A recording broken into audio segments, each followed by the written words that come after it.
Hi, my name is Cody. I own Pink Gorilla Games in Seattle, Washington, and I also run the channel DSKoopa on Twitch, where I stream every single night. If you tune into my stream, any night of the week, you're gonna see a lot of randomness. You're gonna see retro games, how to fix retro games, what it's like running a small business. I also cover conventions like E3 and PAX and Emerald City Comic Con, all this stuff, and a little bit of Seattle life as well.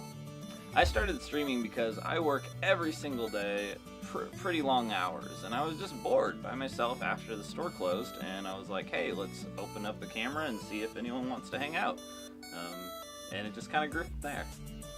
So some of the more interesting things I've done on the stream are add skateboard trucks to old consoles and try tricks on them, and it works to moderate success. The GameCube's the worst, the Xbox is the best, and this one. Second try and it just explodes! The Home Shopping Network is something I started doing once monthly, where I open up my store that is otherwise not selling online whatsoever to everyone watching on Twitch for a 2-hour block once a month, the first Friday of every month. You see, normally we like to keep all of our retro games here in the store, so anytime someone comes in, they get the best selection of games and have a really good experience. But if we were to sell them online all the time, all those great games like, Mario, Chrono Trigger, all those kind of rare games would just be gone in a flash, and you never come in and find anything like that. So that's why we limit it in this way, but we also make a big production out of it. It's not just an online shopping experience. We also throw in great deals, like we have Switches for like $150, the various keychains all imported from Japan, super high quality at like low prices. It's a ton of fun.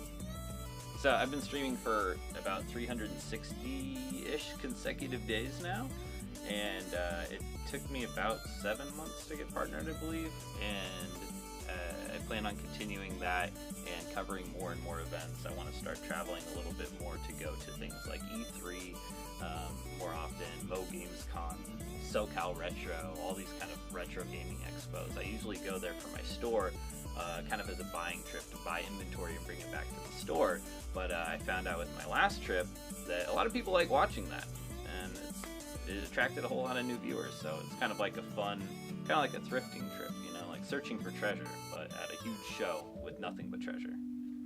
So I like the Seattle area for particularly its kind of nerd culture here. It's everywhere. Everybody here is like a programmer, engineer, or just an overall nerd. It's very easy to get along with people in general.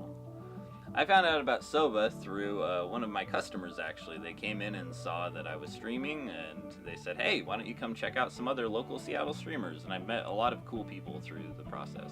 I continue to go to SeattleOBA every single month because I always meet somebody new there. I make a point to introduce myself to as many people as possible, and you get to find out a lot of cool local streams and kind of open up cooperative opportunities with other streamers. It's also kind of like just a big party. It happens in a giant arcade with lots of drinks and food. So I continue streaming every single night because I have a great time every night. I initially started it so that I could meet new people and people would chat and make jokes and have a good time.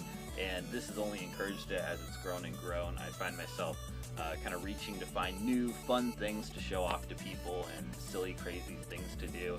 And in turn, more people show up, more funnier, fun people, so it just gets better and better.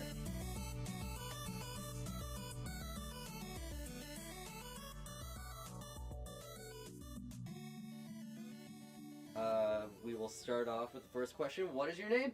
Hi, my name is Cody. I don't know what else to say. Oh!